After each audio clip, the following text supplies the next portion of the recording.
since I have like three varied creatives, I wanted to take the opportunity to ask this question that I wonder all the time, where it's just like, where where do ideas come from, and uh, if it's even possible for everyone to kind of describe the feeling or the process of like when you sit down and look at a blank screen or blank whatever, or you're brainstorming, like what does that feel like to you? And I'm curious if we're going to have similar answers or way different answers, because I find it very bizarre, and I've heard other people talk about this where they just feel like when they, I've heard comedians talk about when they're staring at a blank page and they're just like, okay, I need a new hour, and they're just like, these things just start coming into their mind, and I'm just like, what is that, like, what's that, like, what is that, what's happening there, where our brains are just like sitting in this idle position and we're generating brand new ideas.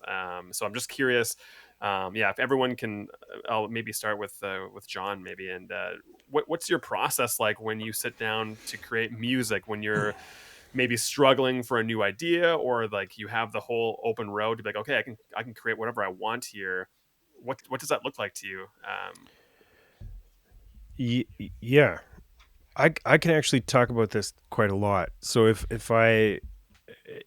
you need me to shut up, No, just go throw on. something at me. um, yeah, I had a teacher. I think I was 19 when he taught me composition. He used to say that the hardest thing about writing music is picking up the pencil. And I have thought about that phrase probably every week since then. And it I think it's really true. Like I I don't believe that creativity or ideas, the ability to generate ideas, I should say, I don't believe that is a thing that you are gifted. Like I don't think creativity is found. I think it's cultivated. And so there's a book kind of that talks about this. It's called The Artist's Way. And Julia Cameron, I think, is the author. And there's this concept that she develops. There's lots of things through the book I that don't really speak to me, like um, yeah, some spiritual aspects of the book that don't really speak to me. But this one concept that she has, it's called the morning pages, where she gets up every morning and just writes stream of consciousness. And the idea is that you're breaking down the barriers to creativity. And um, so I have done that uh, for before I even knew about the morning pages. I will write music, whether I'm on a project or not. I will write music for as much as I can every day. And that could be 15 minutes, but that could be 30 minutes. And there's always a goal within that time frame. And so the idea is that like we break down the barriers to the creative path. And it works for me because like when I'm on a project, I don't really have the luxury of being stuck.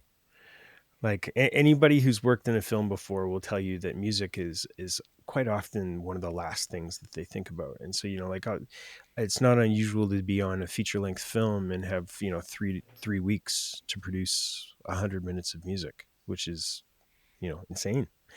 And so don't really have the luxury of that. And so it's about, for me, it's kind of about breaking down those barriers. So like if musicians are notorious for this, where they'll spend like an hour deliberating over whether it should be a quarter note here or an eighth note here in this bar. And at the end of the day, like nobody cares. Like it's less than a fraction of a second of your life. Just move on, you idiot. And sorry. and and so it's breaking down, I guess, the habits of going to that place and just being stuck in that circle. And then when you are feeling kind of stuck, having the courage to just write something down and then springboard off of that thing. So in my life, I record as I write. And so like I'll record something, and if I don't like it, cool, I'll just record the next thing. And then if I okay like it, maybe, then I'll springboard off of that, and then I can always go back and revise. And I think so my process creatively is to just go, I guess. And yeah, I think I've developed a fairly consistent way of kind of moving through a project without, I guess, questioning myself too much until I get to the end. And then, it's like the idea of like you paint the house and then you touch it up later. You know what I mean? Yeah. With music, do you find that like what's that moment like when you're trying to create something new and original and you don't like you literally like there's literally nothing like when I'm writing there's it's just a blank screen, right? And so it's like I'm gonna type a word, you're gonna make some music. What is that like are you like where do you think that you're drawing that from? Like it's kind of bizarre, right? Like you're going to be creating a melody and some music, some Hmm. audible, something audible, and you're just kind of pulling from nowhere. Well, I mean, like the first thing is like the the backbreaking notion that I need to produce something original and brand new. I mean, I sit down to write because I enjoy it, Mm, and I write because it's what I need to do. It's what I need in my life. I need to create things, and music just happens to be my vehicle for that. It's funny, like at McEwen, like now being a full time professor there, like I sit on committees that are creative as well, and that kind of scratches the same itches. So I'm sort of redefining what it means to be a creative for me right now. mm, But musically, I mean, I don't ever sit down thinking like, okay, I need to create the most original, most incredible thing now. Like I just can't live under that, I don't think. mm, um and I don't believe in the idea that art is a spontaneous thing. Like I said, like the art for art's sake kind of notion, that people who believe that art can have no other meaning except to itself, that implies that there's no connection to anything else. So as a film composer, that means my music is not art, and I don't think that's for anybody to say. I think that everything around me influences me, and that's okay. I think somebody else's music with their melody going up a fifth, that's going to influence me a little bit, and I'm be like, oh, maybe my melody should go up a fifth. You know what I mean? Like things like mm. that. um Yeah, I don't know. It's interesting.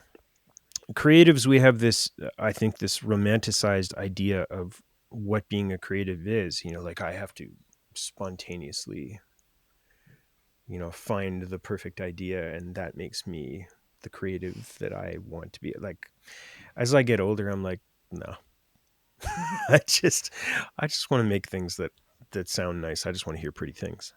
Do you ever have a random melody, something catchy just enter your brain randomly where like you're walking around going for a walk and you're like, oh, that's something I gotta hold on to that.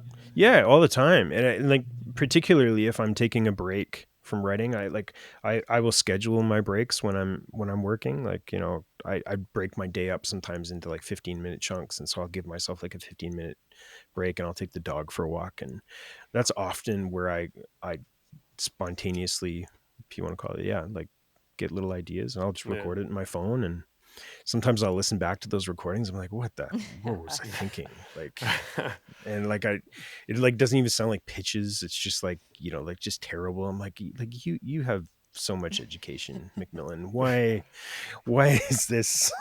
Yeah, At it's least it's they're real not bad. interpretable. I have like so many like sometimes if an idea pops in my brain and I'll look like 20 years later at these notes, it's like large pelican penis. So I'm like, what was like what was that supposed to be? Like just so many random notes. See, right there, that might be an original idea for sure. Yeah.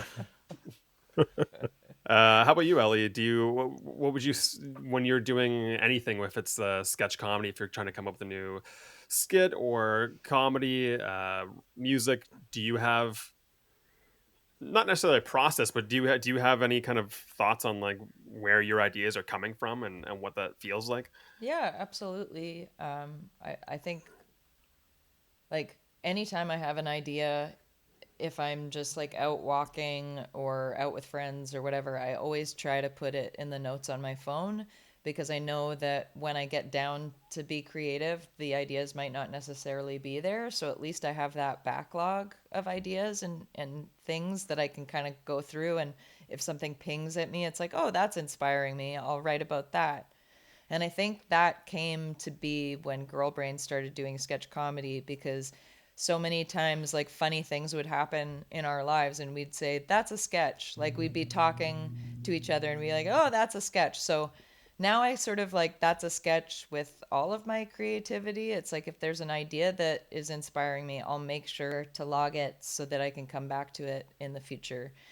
Another thing that John sort of touched on is like just being willing to suck. Like when you're creating something Yeah. new, like knowing that your first iteration's probably not going to be very good and it's probably not going to be what you want it to be. Like I find when I have an idea in my mind, there's this idealized version of all the things that it could be. And as soon as I put it down on paper, it's real all of a sudden and it's never all of the things that I wanted it to be, but it's happening. And so it's always like, okay, maybe this isn't maybe the first iteration's not the one that I ultimately put out into the world, but I sort of see it as like with sculpture, right? Like you've got this big piece of clay, which to me is like also the empty page, and it's like you chip away at it and you just find it as you go. And I think being willing to not know what it's going to be in the end, and embracing that is ultimately something that's made me enjoy it a lot more because I don't know, nobody wants to suck when you're like making something. You want to make something that's good, that you're excited about, that you want to share with people, but I think just being okay with the fact that it's not going to be great, in the first iteration is does a lot to like keep people going and inspire people. Sometimes in the last iteration too, it's it's Yeah. still terrible. You just got to learn and get better. Yeah, this is what I've learned. Um, but how about you, Jeremy? Yeah, no, I kind of agree with. Kind of go probably somewhere in between John and Ellie. Like I remember reading Stephen King's book on writing, and he's very much he doesn't believe in like the inspiration fairy. He's more about it's just do the work, and that's how creativity happens. And I think that's I think I don't and I mean no shade to anybody who does prefer to rely on that. I think it's for me it became a choice of if I have to rely on when an inspiration strikes me, then I'm going to accomplish a lot less than I would if I just get down and do the work and grind it out until things until the muscle of creativity is worked hard enough that it can consistently produce. And I think that's where I realized, well, I want to do more. I want to do more quality stuff rather than kind of sit back and wait for inspiration to strike. And so things like I love. I think in I'm sure there's some similar idea in every creative stream, but for writers, a lot of the times the blank page is the most intimidating thing when you start a project, when you start writing. And so but for me, I've learned to love that part because it's the moment where you have the most possibility, right? You haven't as soon as you add a even as soon as you add a title or a first sentence or anything, you're starting to create your fences around Hmm. like what you want to actually produce. And so the very beginning of it, that blank page, that's you're limitless, right? Like that's like a really beautiful moment. And I think if you can either let it overwhelm you or you can really like lean into it and understand that that's a really precious moment for any creative starting at the beginning. And so I love titles. I love first sentences. I will sometimes just go to a bookstore and just read first sentences. I'll just open up books, read the first sentence, read the rest. There's so much. There's so much built into a first sentence of a book, um, and it's something that I've always wanted to capture, like really well. And when I write, and I think sometimes I do, and sometimes I don't at all. But I also love the idea of just a title, like whether you start with a title or you write the whole book and then you go back and do a title. There's something really cool about capturing like 80,000 words with three, with three of them. Like how do you do that? And that process of sort of distilling an entire story down to 3, 4, 5 words is really cool. Like it's Mhm. like one of my favorite acts of creation, actually. So for me, yeah, like it's just ideas come from just doing it, just sitting down, doing the work. And the more you do it and the more consistent you are, it's just like any other muscle. It'll show up for you when you need it. So that's been my experience. That's not everybody's experience, but that's how I approach it. What does it feel like for everyone? Like the literal moment, like the actual, like when you're sitting down, whether you're writing music, writing a novel, whatever it is. I'm assuming we'll use screens of some sort. Like, what is the literal, like? What does it look like? You're looking at a blank screen. Are you like John? Are you humming stuff in your head and or like thinking and or Jeremy? Are you writing sentences in your head before you put something down and you're like, oh, that'll work? Like, what is it literally? If like maybe someone who listening is interested in doing one of these things and they're just curious what that feels like or what that is, can anyone describe what the literal act of like live creation feels like to you when you're literally staring at your screen? What are you doing? Y- Yeah. um what am I doing? Well, I mean, like I'm sitting at my desk right now and you can't see, but right below me there's a piano. So like you can hear me maybe tapping on it. Like I typically start with like a piano sound of some sort. And if that's not doing it for me, I'll move to a different sound. And I'm usually have like sort of the thing, yeah, like you said, like humming in my head or humming out loud, much to the chagrin of the rest of my family. Um, I also do a lot of other weird things, like I'll go around the house and sample sounds and then manipulate them. Also, again, much to the chagrin of my family. Like, there's not one bowl or pot in my house that hasn't been banged and recorded or bowed. Like, I have a crappy old cello bow that I. So yeah, like the process, like yeah, I guess the process is similar to what we've all been talking about. It's just you gotta look for it, and yeah, like when I mean for me, like when I'm staring at my blank screen, it's a sequencer, and it's got my template in it already. I've got like 1,000 virtual instruments in my template that just kind of allows me to pick and go, so that I don't have to worry about building a session every time. So that kind of helps. Um, yeah, that's it. I think maybe something I keep wondering is like when I'm writing, sometimes it doesn't feel like it's even me. Like sometimes I will just sit down and it even surprises me. Like I will write something and I'll be like, I'll be, where did that come from? I don't know where. I wasn't spending 5 hours staring at the screen or previously thinking all day about this dark thought or funny thought, whatever it is. And I just write a sentence. I'm like, yeah, that works. And I'm like, well, but if you really stop and think about it, I'm like, where did that come from? It just feels almost mystical or bizarre sometimes where I'm able to just write something. I don't know. It's hard to describe. I just find it a very mysterious process where the live act of writing your thoughts out. Like I don't know. It's hard to explain. I'm not writing things in my brain that I'm like. I'm not. I don't have a full sentence in my head that I'm writing down. Sometimes I'm just writing, and like it's like Mhm. I'm speaking right now. It's just free flowing, and I'm just curious where that comes from. And I'm wondering if anyone else has that experience where it's like, where is all this? where is this coming from? It almost seems like someone's feeding me this stuff invisibly through my head or something, and I'm just like robotically typing it out. It feels odd sometimes in a weird way. It feels like I'm speaking, but through typing in a weird way. It's the Holy Spirit, brother. He's channeling the ghost of Johnny Carson. Yeah, my next book is called The Holy Bible too. Oh. It's taken me ages. Yeah.